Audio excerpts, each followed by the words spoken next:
Hello, dear beautiful people. Welcome to I Choose a Romance, our search for the nanny with benefits, chapter 2. More than meets the eye. The next morning, it's my first day of work. While the moving company Joshua has hard take care of all the hard work, I cook Amy and Ian breakfast and get them ready for school. A short while later, I take Joshua's another car to drive them to school. As I roll down the busy streets of Hartford, I look in the mirror view and notice Ian playing with a toy rocket. Amy stares out the window, bobbing her head to the music from her headphones. Ian, broom! Amy without words. Amy didn't say a word during breakfast and she's getting more and more restless the closer we get to school. I smell a rat. As I drop them off, I hand them their lunch bag, making sure Ian doesn't mistake his for Amy's. Special soy-free cookies made by yours truly for my favorite mini astronaut. Ian, yes! So, no swapping food with your classmates or eating lunch at the cafeteria, promise? Ian, why would I? Your snacks are the best. Ian,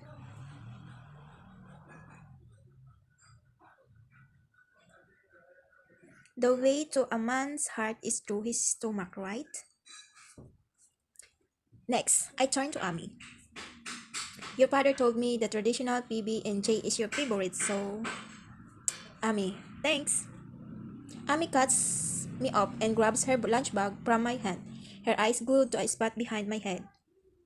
I follow the direction of her gaze, but see nothing unusual other than children entering the school gates accompanied by their families or nannies. What's she so worried about? Just then, the school bell rings, followed by the enthusiastic shouts of kids rushing inside. Ian is one of them, and I gladly watch him throwing himself into his teacher's arm right before I disappear down the hallway. Amy, however, remains motionless beside me, her eyes darting around like a hawk. Amy without words. Amy, is something the matter? Should I take you to your classroom? Oh, Amy, what? I mean, Amy dabs at her eyes, her mood switching to sudden anger. No, I'm fine. I'm about to say something else when Amy runs past me and hurries towards the gate, slipping into the foyer without looking back. She's clearly dealing with something. I'll have to work hard to earn her trust if I want to help. Suddenly, my phone pings with uncommon text from my younger sister. Daphne, guess who's heading to class now, thanks to you. I told you I was gonna fix things, didn't I? I'm sorry I adopted you. I love you, sis. I love you too. I turned around to head back to the car when I suddenly bumped into someone. Mr. Westwick. Very nice. Oh my goodness. I shiver at the sight of my former boss, an icy sensation running down my spine like a bad omen. Mr. Westwick. I shuddered, glancing around for help, but now the street is just as empty as the morning sky. How did you know I was here? Mr. Westwick, that's a long story. Are you following me? Mr. Westwick, since yesterday? Well, you better stop. I try to walk past Mr. Westwick, but he stops me by grabbing my hand.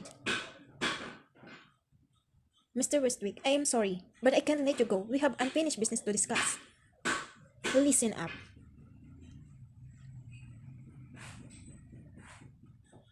I have nothing to talk to you about. Mr. Westwick, then hear me out because I have plenty to say. Mr. Westwick, please let me go. Mr. Westwick, look, I woke up this morning and you weren't there. I don't like it. No, I hate it.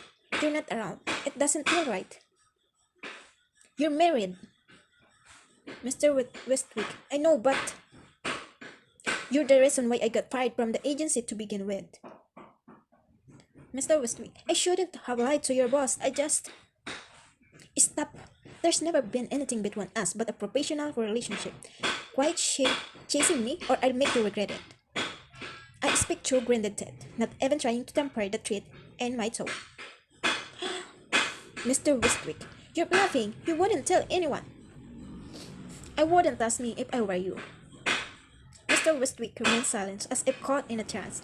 I take the opportunity to escape his grip, and I slip inside my car. After I floor the gas and speed away from the school. He becomes nothing but a small figure way off in the distance in my rear view mirror. I'm still shaking when I park Josu's car in the garage of the O'Brien's mansion. However, once the maid who introduced herself to me as Berta earlier today lets I in, I put up a front.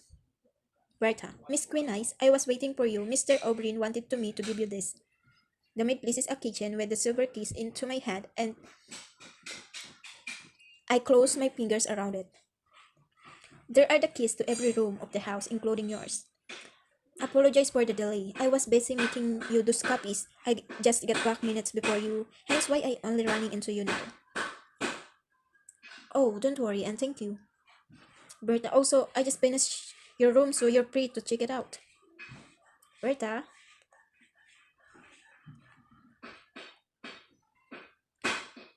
Wow, you must be Wonder Woman. Why? How did you know? I and Berta exchange a knowing smile, then she leads with a nod and I head toward the stairs.